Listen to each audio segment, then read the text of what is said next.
Você já se perguntou como um casal pode transformar amor em horror? O que se passa na mente de duas pessoas que cometem crimes juntos, no momento em que a justiça finalmente os alcança? Mas o que realmente acontece no instante em que a sentença de prisão é anunciada? As reações desses casais variam desde a frieza calculada a desespero absoluto, revelando uma gama de emoções que poucas vezes temos a oportunidade de ver. Hoje vamos explorar essas reações impactantes e entender o que elas nos dizem sobre a natureza humana e as profundezas da mente criminosa.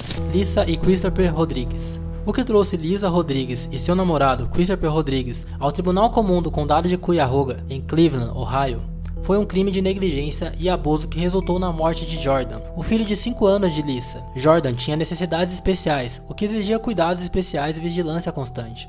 Naquela noite fatídica, Christopher levou o inconsciente Jordan até Lisa, que simplesmente deu um banho frio no menino e o colocou para dormir. Tragicamente, no dia seguinte, Jordan foi encontrado morto. Ao invés de procurar ajuda ligando para o 911, o casal escolheu um curso de ação horrível. Embrulharam o corpo da criança em cobertores e sacos contendo naftalina, e depois o enterraram em seu próprio quintal por quase 2 meses. A polícia foi alertada pelo irmão de Christopher, que informou que a criança estava enterrada no quintal. Quando os policiais foram até a casa dos Rodrigues, Lisa mentiu, dizendo que Jordan estava no Texas com o pai, mas não pôde fornecer um número de contato. No dia seguinte, a polícia voltou e encontrou o corpo de Jordan no local indicado. How old is Jordan? Jordan, he is just turned 5. Where's Jordan at?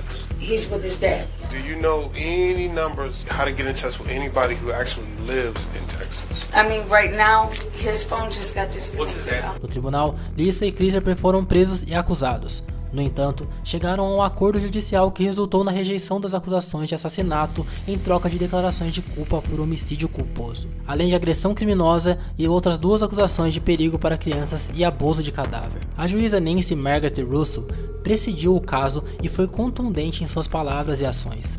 Ela impôs a Lisa Rodrigues uma sentença de 25 anos de prisão, e quando chegou a vez de sentenciar Christopher Rodrigues, a juíza Russell expressou sua indignação. "Isso é um horror. Em 22 anos nunca vi algo tão horrível em minha vida", disse ela. I look at friends and family and people who are desperate to have children and want to have families, and you two have babies with no consideration. You just keep having them, disregarding the value of their life. Ela rejeitou a recomendação de sentença acordada de 20 a 25 anos, afirmando que a punição sugerida não se alinhava com a gravidade dos crimes cometidos. A sentença final de Christopher foi de 28 anos, a máxima disponível. Christopher Rodrigues recorreu da decisão, mas a sentença foi mantida. Atualmente, tanto Christopher quanto Lisa Rodrigues estão cumprindo suas sentenças em locais separados dentro do sistema penitenciário de Ohio. Jeremy e Christian Mood. Se a negligência de Christopher e Lisa te causou repulsa, espere até conhecer o caso de Jeremy e Christian Mood.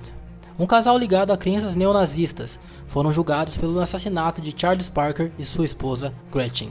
Os Moods escolheram Charles Parker como alvo depois de encontrarem o seu endereço em um registro de criminosos sexuais, motivados por suas crenças extremistas que os levaram a acreditar que estavam fazendo a vontade de Deus ao eliminar criminosos sexuais. A polícia localizou os assassinos usando imagens da câmera de vigilância da casa dos Parker e identificando as tatuagens de Jeremy, que incluíam as palavras Skinhead em seu pescoço e White Power no topo da sua cabeça. Durante o interrogatório, Jeremy e Christian Mood não só admitiram sua culpa, mas também confessaram planos de matar mais criminosos sexuais. O casal foi acusado de assassinato, sequestro e roubo. No tribunal, Jeremy Mood expressou uma declaração de remorso. "Eu sei que o que fiz é errado, é um pecado, e acredito que Deus me perdoou. Por favor, tenha misericórdia de Chris para que ainda possamos ter a chance de crescer juntos. A Bíblia claramente afirma que você não deve matar.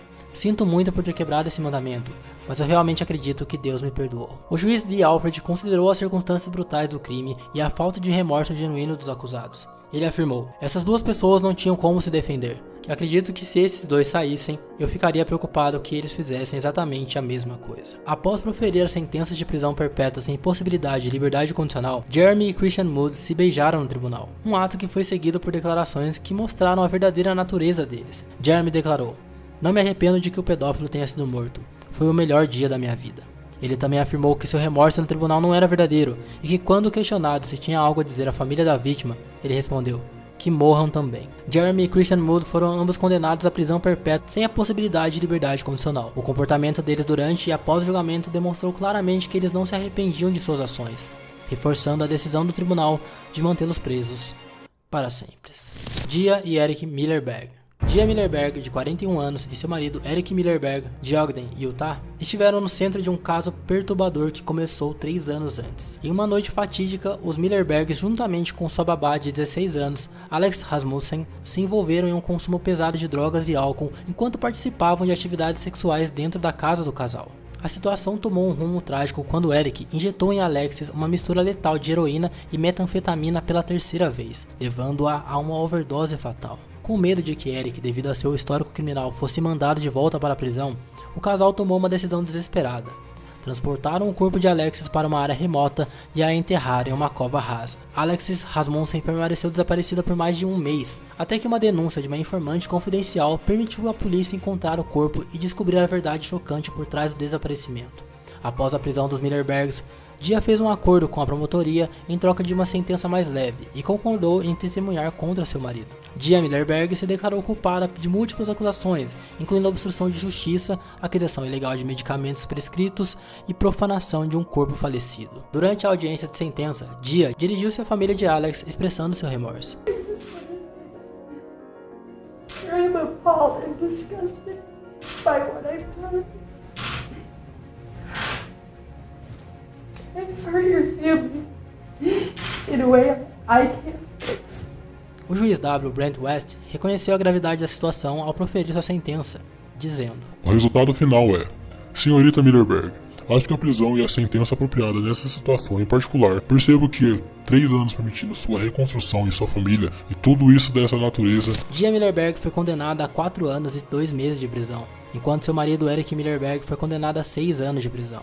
O caso foi um exemplo perturbador dos perigos do abuso de substâncias e das decisões desesperadas que podem resultar de um histórico criminal. A trágica morte de Alex Rasmussen deixou uma marca indelével na comunidade e destacou a necessidade de justiça e responsabilidade em face de crimes tão horríveis.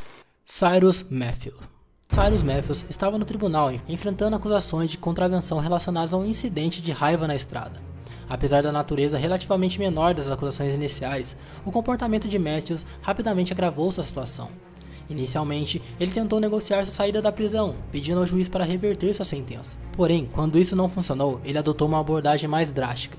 Inesperadamente, Matthews fugiu do tribunal, seguido por sua namorada. A princípio, parecia que ele poderia reconsiderar e retornar ao tribunal, mas a chegada de sua namorada solidificou sua decisão de continuar com a fuga. A fuga de Matthews e sua namorada rapidamente chamou a atenção da polícia de Waldstore. A perseguição em alta velocidade pelas ruas atingiu velocidade de até 140 km/h. O veículo de Matthews, um modelo mais antigo, eventualmente colidiu com um SUV branco, que transportava um casal e seu bebê. O oficial Waller foi o primeiro a chegar ao local do acidente, onde encontrou os ocupantes do SUV feridos, mas felizmente sem ferimentos mais graves. Em meio ao caos, ele ajudou a retirar Matthews e sua namorada dos destroços e levá-los ao hospital. A tentativa de fuga e o subsequente acidente resultaram em consequências legais muito mais severas para Matthews. Ele foi acusado de agressão agravada por causar ferimentos à sua namorada e aos ocupantes do outro carro. O tribunal condenou Matthews a 425 dias de prisão. Sua namorada, embora envolvida na fuga, não foi responsabilizada pelos eventos que ocorreram. Esse caso ilustra como as ações impulsivas e desesperadas podem agravar significativamente as consequências legais. O comportamento de Matthews, desde a tentativa de fuga do tribunal